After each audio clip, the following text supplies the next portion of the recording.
Here at the Chariton Cemetery on a beautiful early September afternoon to spend a little quality time with Deming Jarves Thayer. To orient yourself,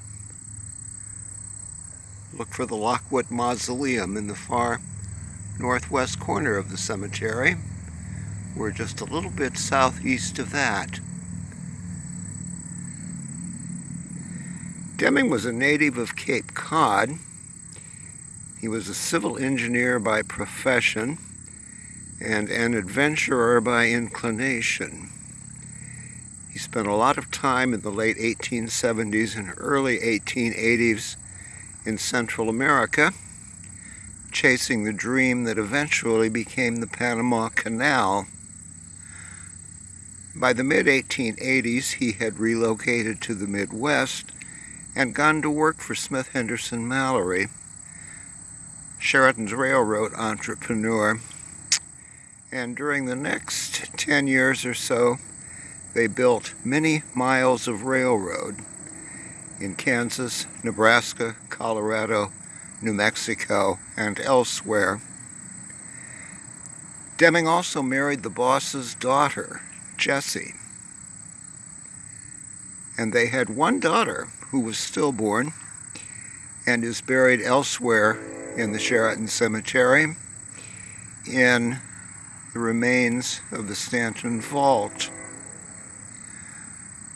When Smith H. Mallory retired in the late 1890s, he returned full-time to Chariton, his home, the Ilion, and the 1,000-acre Brook Farm associated with it. Deming had managed during those years with the Mallorys to be swallowed almost entirely by them. He and Jessie never had an independent life of their own. They always lived with her parents, Smith and Annie, and they always lived at the Ilion.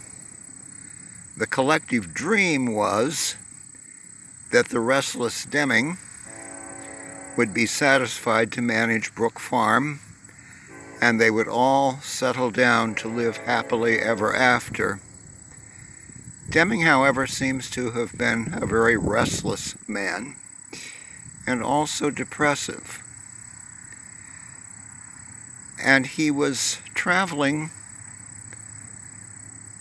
by rail from St. Louis to Burlington in 1898 after taking the cure at a resort in Arkansas when he shot himself to death in a sleeper car. His remains were brought home to Chariton and buried here. A few years later, during 1903, Smith Mallory himself died, and he was buried here just to the south of Deming, which, as you can see, is vacant territory now. A 12-foot Celtic cross of the same shade of silvery gray granite that Deming's little headstone was erected between the two graves, and this was intended to be the final resting place of the Mallorys. But things didn't quite work out. In 1907, the family bank was bankrupted by Frank Crocker, a trusted Mallory associate.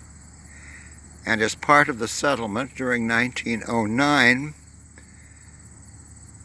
Jessie, now a widow, and her mother turned over all of their assets in Lucas County to the bank receiver and moved to Orlando, Florida. During the 1920s, Jessie's returned to Chariton. She had her father's remains exhumed and cremated in Des Moines, and she packed the massive cross into a crate and had it shipped to Florida. And you can find both Mr. Mallory's ashes and his cross in the cemetery at Orlando now. Jessie left Deming behind, however, as she did her stillborn daughter. So those of us who live in Chariton today still have Mr. Thayer as a souvenir of sorts of that incredible era when the Mallorys presided over Chariton and, until his death, over Deming Jarves Thayer.